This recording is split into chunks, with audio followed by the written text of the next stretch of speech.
मी देऊ आणि हे आम्ही बीडीडी साहित करून दाखवलं, हे अभ्युदय नगरमध्ये आम्ही करतोय, हे पत्रासाहित आम्ही करून दाखवलं आहे, विशाल सह्याद्रीमध्ये आम्ही करून दाखवलेलं आहे।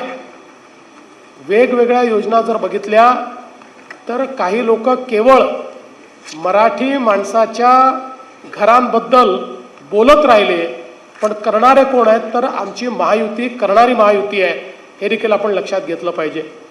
आणि यासोबत एक अजून आम्ही निर्णय केलाय की म्हाडाचे जे लेआउट्स आहेत, या म्हाडाच्या लेआउट्समध्ये आता त्याचं रिडेव्हलपमेंट करताना एकतर तिथल्या लोकांना आम्ही अधिकची जागा देतोच, पण त्यासोबत त्याच्यामध्ये आता ट्रान्सपरन्सी आम्ही आणलेली आहे।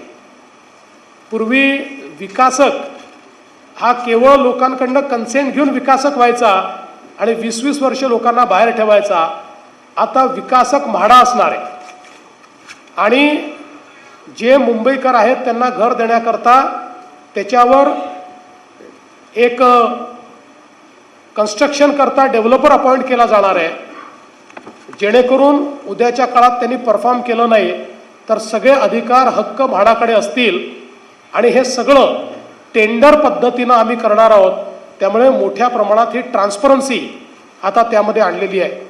आता हे टेंडर पद्धती आल्यामुळे काही लोकांच्या पोटात जळजळ होते आहे, त्यामुळे त्यांनी लगेच बोलणं चालू केलं, जमिनी विकणं चालू केलं आहे, जमिनी विकणं चालू केलं आहे। जमिनीचा 1 इंचही आम्ही विकत नाही आहे, सगळ्या जमिनीची मालकी म्हाडाचीच असणार आहे आणि अतिशय ट्रान्सपरंट पद्धतीनं त्या ठिकाणी डेव्हलपर आणण्याचं काम आम्ही करतो।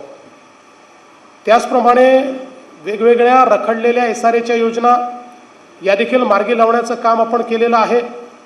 धारावी आपल्याला कल्पना आहे, पहिल्यांदा तर मी पुन्हा एकदा स्पष्टपणे सांगतो, धारावीचा विकास DRP करणार आहे।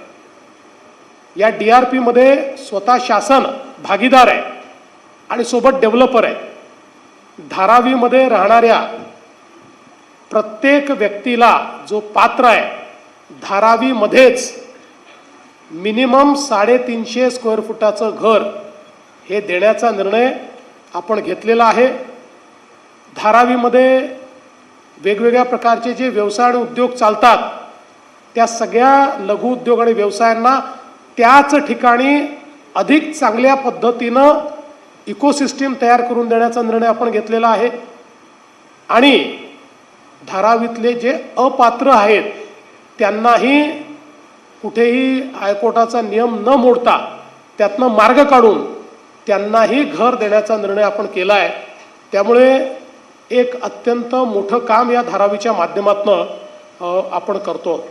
दुसरं, महानगरपालिकेमध्ये काम करणारे जेवढे आमचे सफाई कामगार आहेत, आम्ही 2019ला निर्णय घेतला होता की सफाई कामगारांना मालकी हक्काची घरं द्यायची, परंतु उद्धव ठाकरेजींच्या सरकारने तो निर्णय बदलला होता।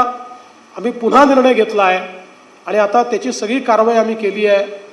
पुढच्या काळामध्ये महानगरपालिकेचे जेवढे सफाई कर्मचारी आमचे आहेत या सगळ्यांना मुंबईमध्ये मालकी हक्काचं घर हे आम्ही त्या ठिकाणी देणार आहोत, हा आमचा निर्णय आहे।